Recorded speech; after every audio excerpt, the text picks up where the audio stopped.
कंचन राज हाजीपुर वैशाली।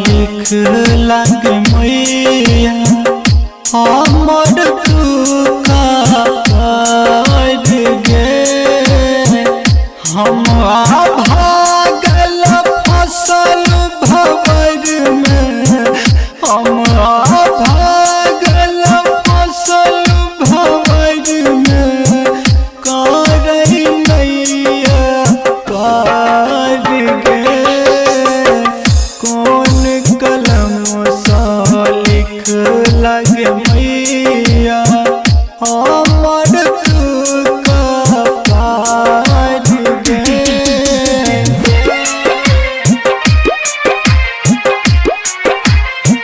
कौन कलम सा लग मैया। डीजे कंचन राज हाजीपुर वैशाली।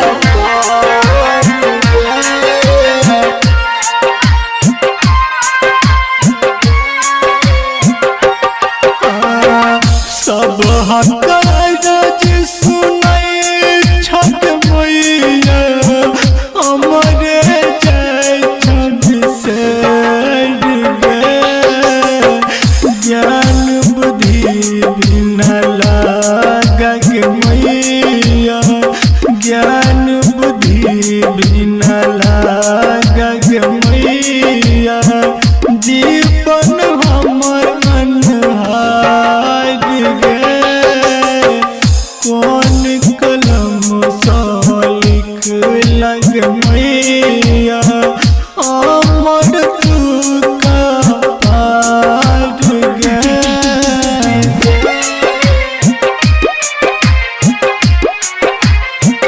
कौन कलम सा लग मैया। डीजे कंचन राज हाजीपुर वैशाली।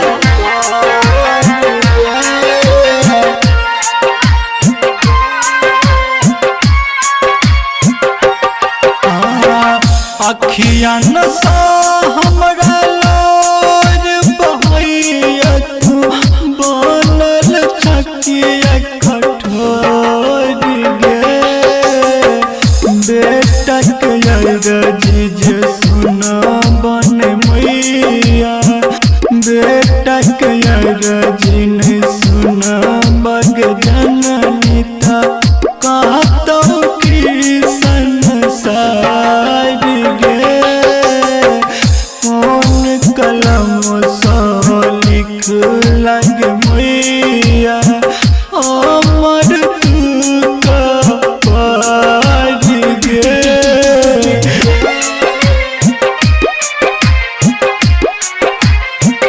कौन कलम सा लग मैया।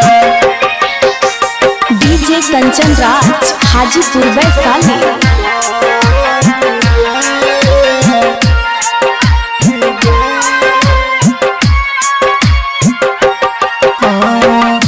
हम भागलियो शरण में सुनहि हमर पुकार गे प्रेम विक्रम के माँ विपुदा हरहि प्रेम विक्रम के माँ विपुदा हरहि करहि न उधार गे कौन